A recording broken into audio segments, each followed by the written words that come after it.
हाबा जाखांनाय हौवा हिनजावफोरा दोनखारलांनायनिफ्राय गोजानाव था। उन्दै बैसोआव हाबा जानायखौ बन्द खालामनांगौ। हेल' लोगोफोर, बरायबाय गिबियावनो दिनैनि गोदान भिडिअ। दिनै आं मोनसे जोंनि बे बाक्सानि रुपहियाव माने मोनसे हाबाफारि लादों। बे जाबाय मा एन्टि ससियेल एक्टिभिटिस मनिटरिं कमिटिया जोंनि रुपहिनि बिसोर मोनसे हानजा सरनाय लादों आइजोफोरा।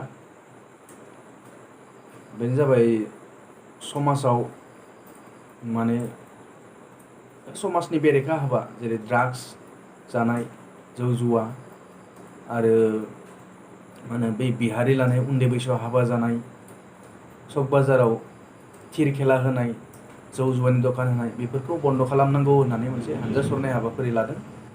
बे भिडिअखौ नोंथांमोननो शेयार खालामनो होननानै लाबोनाय जादों। अन्नानै नायलांबानो जाबाय। बेनि सिगांनो जुदि सोरबाफोर आंनि चेनेलाव दिनैसो गोदान दंब्ला अन्नानै चेनेलखौ साबस्क्राइब खालामना होदो। लोगोसे भिडिअखौ मोजां मोनब्ला लाइक खालामना होदो, जाहाथे नोंथांमोननो बेबायदिनो मोजां मोजां भिडिअ आं लानानै फैनो हायो। माहारियारि आफादफोरा हानजा सरनो नागिरदों। बे थांखिया जेन जाफुंसारो आं बेखौ मिजिंथिबाय। आरो बेखौ जाफुंसारनायाव खालि माहारियारि आफादफोराल' गाबख्रावबाथाय जानाय नङा।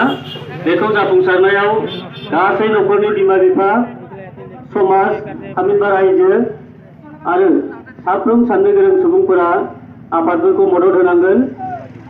आं बेखौल' मिजिंथिनानै बुंनानै दिनैनि बे हानजा सुरनायखौ जागायनो थाखाय खावलायनाय जाबाय।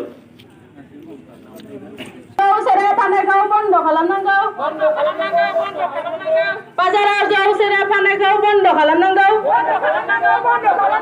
ताश जुवा गेलेनायनिफ्राय गोजानाव था। थिर खेलानि टिकेट फाननायनि जानगाराव था।